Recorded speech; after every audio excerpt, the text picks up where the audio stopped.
All right, today I have on the line with me Ryan Phelan, who is Vice President Marketing Insights for Adestra.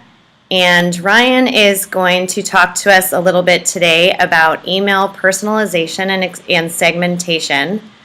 Adestra, first off, is a robust but user-friendly email marketing platform that Rhythm implements for many of our own clients.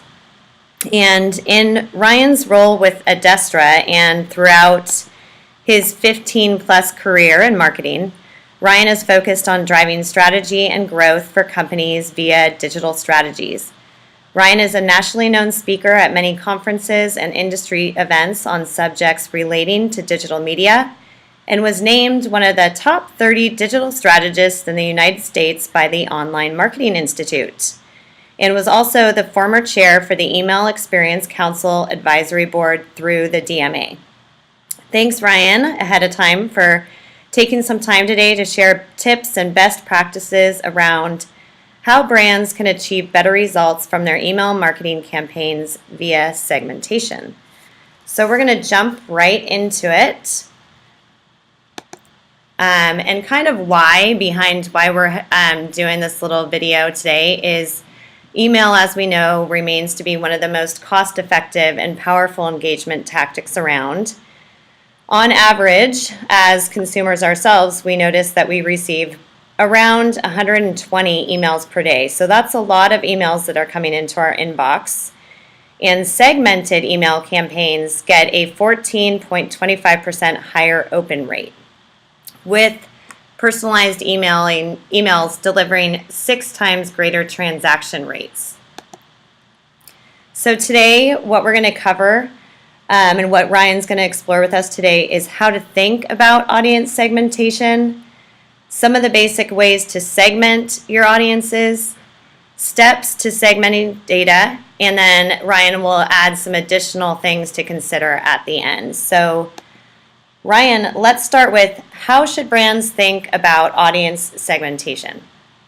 Sure. Thanks, Kristen. Glad to be here today. One of the things with segmentation is really the fact that you want to get beyond batch and blast.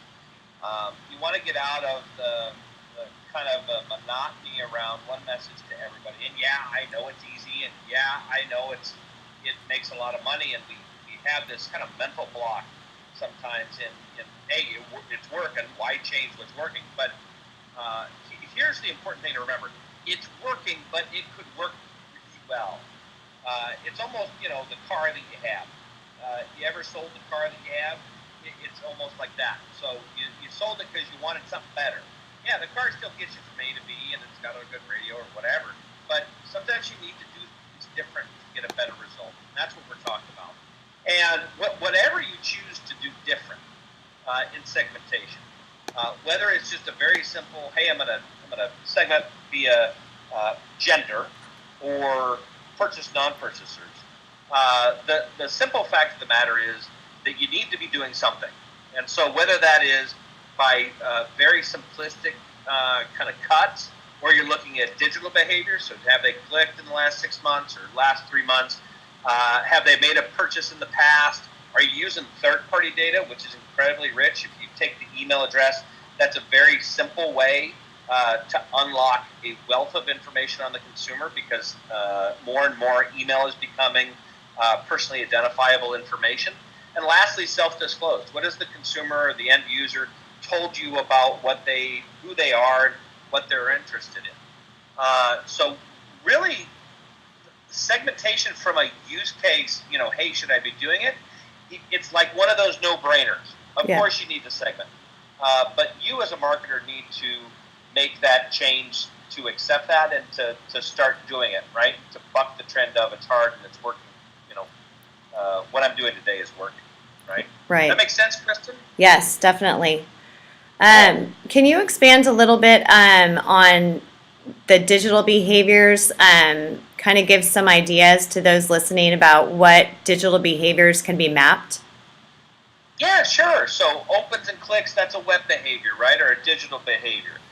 The fact that it got in their inbox.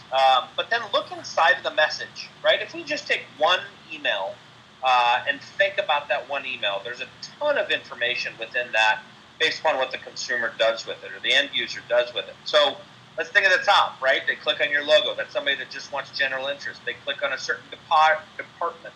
If you have your kind of your categories bar at the top, if you're a retailer or some similar business, right? That may tell you a propensity or a category that they're most interested in at the time, right? Always recognize at the time. If they click on the social buttons, well, guess what? That digital behavior just told you that they're an influencer, a loyalist, right? That's an incredibly valuable segment. If they clicked on a particular product and bought, great, that's an interest category. You now have a hook into what motivates them to buy. If they clicked at the bottom of the email, well, they looked at everything in your email and didn't like it, and they finally clicked through because they had enough of an interest or they had a particular interest. Look at the individual actions inside of the email to lead you to a better idea of who the customer is, and then isolate those, right? Run tests. Look at everybody that clicked on this button, and maybe that button is selling a pink widget. And so now you've got a segment of people that bought the pink widget. Maybe you want people that bought the pink widget that are in Indianapolis, Indiana. So create that segment. What can you do to target those people or to communicate to those people in a more in-depth way? Got it. So all kinds of digital behaviors exist. We have to look for them, and you're in a medium where you can track everything. Yeah. And what about third party? Are you referring to purchasing lists from Experian or Axiom or different companies that give you that data? Yeah, that's a great question. So when I say third party data, I really do mean purchasing data. Now, I'm going to put this big caveat star on it. I'm not talking about buying email addresses. That's not what we prescribe to or even will tolerate, because that's just not how we do marketing. But think about it this way. Your email address, where do you share that? Your primary personal email address. Probably share it at the doctor's office, at your child's school, at your school, at your utility company, your cell phone company, your bank, your insurance. I mean, there's all kinds of places where you share that email address. Well, that email address now identifies you at those places. And so if I take the consumer's email address and I take it to an Axiom or Experian, and I say, give me all the information you've got on this consumer, there are thousands of data points that you can get on the consumer, from presence of children in the home to do they own or buy, what's the value of their home, where do they live, do they have a car, how many kids, they have all kinds of different stuff. And then you go into, well, what are their interest categories? What are they interested in? So that catalog of information you can get from those third parties can give you a wealth of information to bring back and say, oh, all these people love golf. Right. So I'm going to tailor this message to golf people and go from there, right? But you can get that through third-party information. Now, you have to be careful. You don't want to go out to your customer and go, hey, we went to Experian and we learned that you like golf. Right. So do that, right? So you want to be very innocuous about how you use your data, but that data is out there to be used. Right. Okay, let's go on. Let's talk to basic ways to segment audiences. Can you discuss that? Sure. I mean, and we kind of talked about this in the last slide, but basic way, I meet marketers all the time that talk about, gosh, I don't segment very well. I don't know where to start, right? And you may be, as you're watching this, go, I don't have a clue where to start. That's a lot of thinking, and that's a lot of complexity. Well, think about it this way. I had a conversation with a guy the other day. He ran a pretty large program, and he was in bachelor class. He says, I don't know where to start. I said, start with the first cut. That makes you significantly better than the guy or gal that's not doing any cuts, right? That's not doing any segmentation. Yeah. So RFM is a term that's very basic. Recency being how often, when did they last engage? Frequency, how often do they engage? Monetary is how often do they buy or convert? So if you take those three and use that as a beginning stage of segmentation, one of those, right, recency, frequency, or monetization, then take one of those and pick that's how you're going to do it.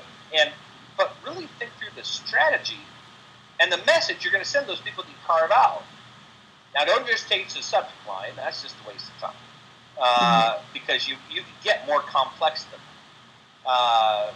Use dynamic content to replace one of the hero images with a product that more aligns with their interest categories or what you know about them. If they are regular purchasers, then they're regular customers. So maybe before a big sale, you have a hero image that says, because you're a loyal customer. Right. And you see what that response is. So start with anything and realize that makes you significantly more advanced than the person that is not doing anything. Right. And that kind of plays into the automated campaigns as well. So when you know that somebody's monetized and purchased a particular product per se in the past, you can then automate campaigns to that segmented audience to obviously capture more sales. Oh gosh, Exactly. Yeah. Automation is I call it the virtual money tree. Yep. When I was out running programs and working with companies, I'd say, how good is it going to feel to develop an automated program where every day you come in and you can get a report on what revenue you did yesterday, and there's a little line item that says, X trigger made you $3,000. Well, you made $3,000 off of doing nothing. Yeah. Off of all the work you did once, right? So look at automating things that are common across customer bases that you have the data to trigger, right? Yeah. And make them relevant. The reason why triggers and transactional emails can account for more than 50% of your email revenue is because they're incredibly relevant and specific. So don't look at the number of emails you're sending. Look at the response you're getting, not only in opens, clicks, and conversions, AOV, and all kinds of other metrics that go along with, hey, this thing is working. What we're seeing still really common with some of the brands that we even work with when they come to us is that they're still kind of doing this overall spray and pray. And I don't think that that's working. And we always recommend, let's look at the data that we have. And you're talking about the recency, frequency, monetary conversions, and kind of just starting with one, maybe moving on to overlaying 2 or 3, but really starting basic to kind of get that message and content within those emails to be very relevant to the audience. Yeah. I mean, Right. You have to learn how you're going to do this, right?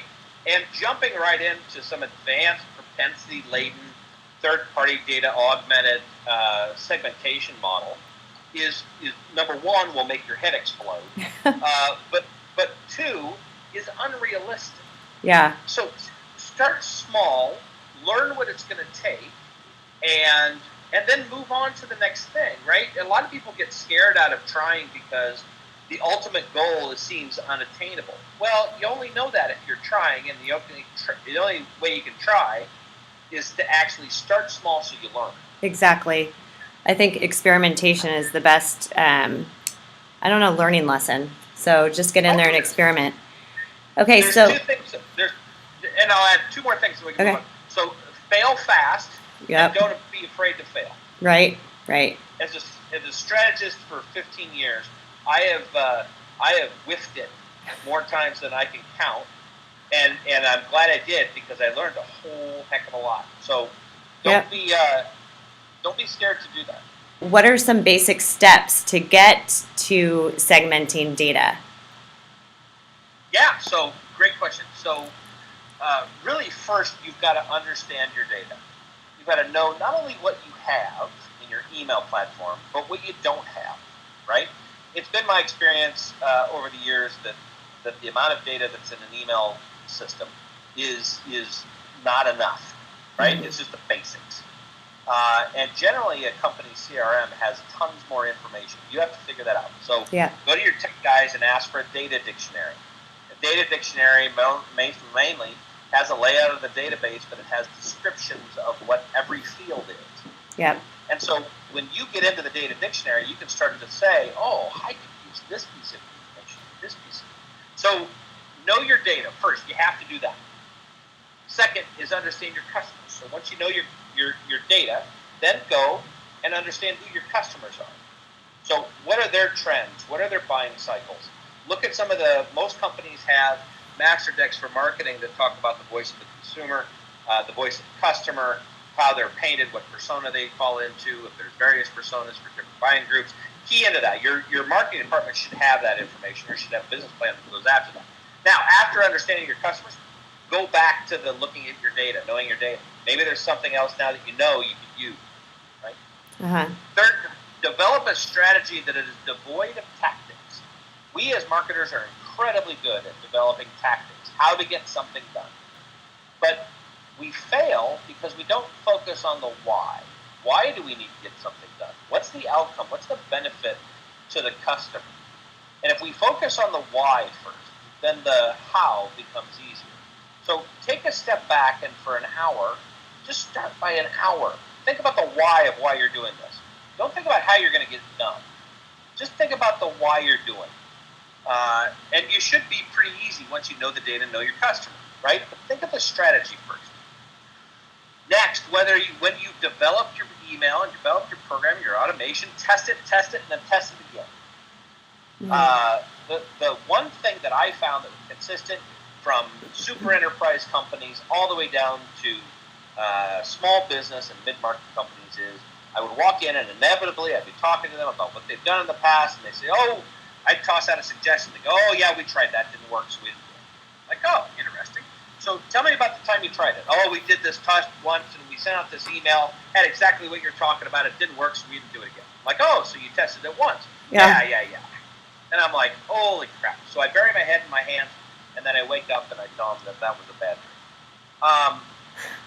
You have to have, in order to know whether something worked or didn't work, I want to say that again, worked or didn't work, you have to do it multiple times to validate the finding. And just because it didn't work doesn't mean the idea was wrong. It could be that you did it wrong. So ask for help. Ask people like Kristen and her group. Go online and look at best practices. But look at how you did it. You might have done it wrong. And I will say that in the years that I did strategy, most oftentimes it was executed wrong or poorly or not validated. Yeah. And then last is measure and repeat. Make sure you have the KPIs, and that should have happened during your strategy session. Your strategy thoughts is what is going to be measured for KPIs and to determine success. But make sure you're measuring it and it is repeatable. So as long as you can do that, you've got to win. Now, as you get more experience in this, these will rattle off just like natural, right? So you want to get into a rhythm with these kind of steps. Exactly. Yeah. I found, all of these kind of play together and are really, really important. So when we work with clients, we're constantly going through basically each of these steps as part of our process. And I really want to highlight when you talk to not getting too perplexed with the actual tactic, but really understanding what the strategy is, and then working back from the strategy to understand which channels, which mediums are going to work best to effectively execute that strategy and show performance. But I think a lot of times clients come to us and they're specifically wanting to do a specific tactic, but not really understanding if the audience is there or if that tactic is, aligned with their strategy. So, and then the testing is definitely huge. I think that goes back to just try again, and if you fail or you make a mistake, you learn from it, you change it up, you refine it, and you try it again, and so that's a really, really important consideration for any brand with any marketing strategy, really. So, all right. You got to be in this day and age. It's with digital. It's easy to test it again. Yes. So, don't hurt yourself. I think I just wanted to end with really, is there anything else that you'd like to leave us with? Anything else that brands should consider when doing email segmentation, or even just how to approach email marketing in general? Yeah, sure. It all starts really with getting to a payoff. I play golf, right? And I stink at golf most of the time. But right when I'm ready to quit, I have this amazing hole. I get a birdie. I drain a long putt. I have just an amazing hole or something like that, and that recharges me. Yeah. Right? Yep. You have to, as a marketer, take the same approach. And when you're ready to give up on advancement, on doing things different, you need to win. Create things that are easy enough for you to win at and see a result, see a tangible result, right? One of our great clients, Naked Wines, has a case study around being able to change an email based upon the preferences of the wine drinker, right? To pass them the right kind of wine. Now, this was really hard. It took them 6 months to get this done. It was 4 to 6 months, somewhere in there. But the thing was, it was littered along the way with short payoffs that showed that they were doing it in the right direction, right? So what are the additional things for segmentation? Create those things that will give you an immediate payoff so that you can have that feeling of, I just sunk a long putt, right? Yeah, yeah. That's the thing. And then once you have more confidence, then these other advancement things, that the great and powerful different kind of segmentations that people are putting out there all the time, they could be yours, but you just got to be patient and reward yourself along the way. Yep, perfect. And I think that's a great way to close off this little video here. I want to thank you, Ryan, so much for taking the time. And you can learn more about email marketing strategy from Ryan by reading some of his insights on the Adestra blog, which you can find off of adestra.com. And then you can learn a lot more about email marketing strategy and the many other service offerings from Rhythm by visiting us at rhythmagency.com. So thank you so much again, Ryan, for being with me today. Hey, thanks. It was great to be here today. This was a lot of fun.